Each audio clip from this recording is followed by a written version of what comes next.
Hello everybody, it's King here with Ben, Mr. Chicken, Mr. Bunny, and he's a really great man, he's my inspiration, and I know you're gonna leave for home tomorrow, right? I am, yes, back to the States. Back to the States.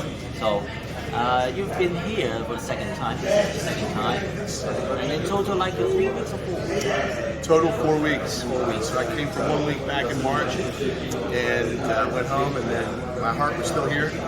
So I came back, but I came back for 2 weeks, and now I've stayed for 3 weeks. 3 weeks. And now I need to go back. But depending on what happens here, I'd like to come back and obviously we'll all stay in touch, and especially the organization and all the stuff you guys do. Yeah. Tell us about the experience here in Mexico and also in Athens especially. It's been the experience of my life. I have never met better people. I have never met better people. I have never been part of a team like this, and it's the most inspiring thing that has happened in my whole life. And I think it's changed me as a man. And it's really inspired me to give me hope, because what I've seen is people coming together for one purpose, and that's to help the neediest of the needy, and people working across all races, religions, creeds, languages, everything, to just take care of our fellow human beings. And you read about it and you idealize it. I don't know that I've ever actually seen it in action every day. I've seen it in action every day here. And it really just goes to show you, it's really inspiring. So I feel like I've seen the best of humanity. And you say that it is possible that you come back yet again. So what's inside of your heart that pushes you and urges you to come back like last time?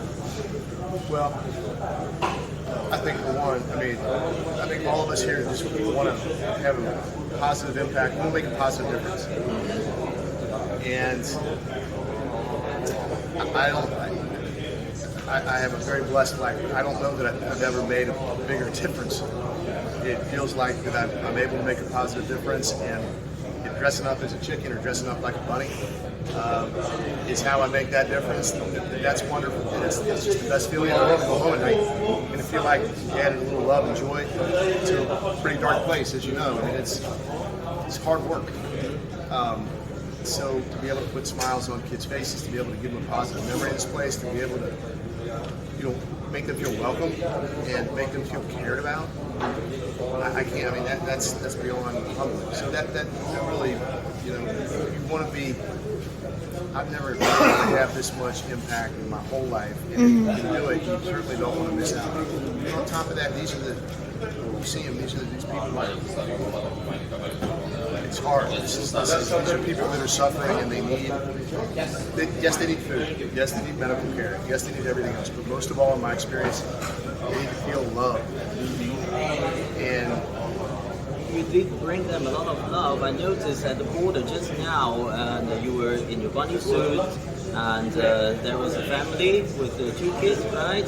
They gave you bouquets of flowers, and perhaps tell us about this story, perhaps a little bit. King always makes me cry. He always makes me cry. Yeah, it's there was a family that our job, of course, is to get people from the gates to the buses. It might take a couple hours if they don't have any needs that are acute. It may take more than that if we have people that are weary and need rest in your tent, in our tent. But they cycle out, and this was a family that, for very unique reasons, did not have any place to go, and so they were in our tent. I could tell right away that this was a dad who really cared for his son, his 10-year-old son, Damien. I have a son who's 13 years old. I saw a dad who really cared about his son. He was waiting for his wife and his daughter, and they didn't have anywhere to go. And I haven't been in that position yet. After 24 hours, and it became, once I understood the circumstance, I didn't really know what to do. But we were able to, with the help of some villagers who put up private funding, we were able to find the family a hotel for 3 weeks, which would allow the dad to go to England and handle the visa situation there, which has become complicated. It's a safe place. The kids are happy. It was a really big deal, and obviously they appreciate it a lot. So Damien was around for a long time. He was kind of our special friend. We typically don't have people around for that long, but he's a great kid, and thank goodness for these facilities. He was able to play volleyball and soccer, and hang out with the guys and everything, and be entertained. Cartoons on the screen. Yes. The big televisions. Yeah, he was watching cartoons on the flat screen, and he wasn't. I mean, it could have been a situation where easily a 10-year-old child could be having anxiety and be even traumatized by that situation. Because he was here, he was great, and we got to know him really well. So the family was very appreciative for what we were able to do, and It's just so you. And so they came back today and gave me flowers actually, and I always feel bad with that because there's a whole bunch of volunteers that were equally a part of that. One person in a tent put up private funding. I just kind of introduced everybody. Yeah.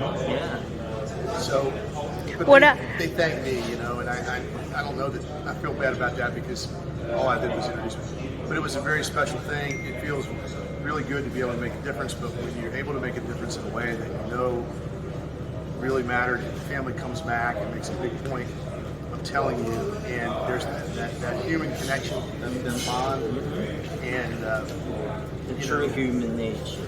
yeah, it's just there, but for the grace of God go out. I mean, it could easily be me. That could be my son. That could be my daughter. I could be that dad. And it was just a special moment, and it feels good to be a part of that. Yeah.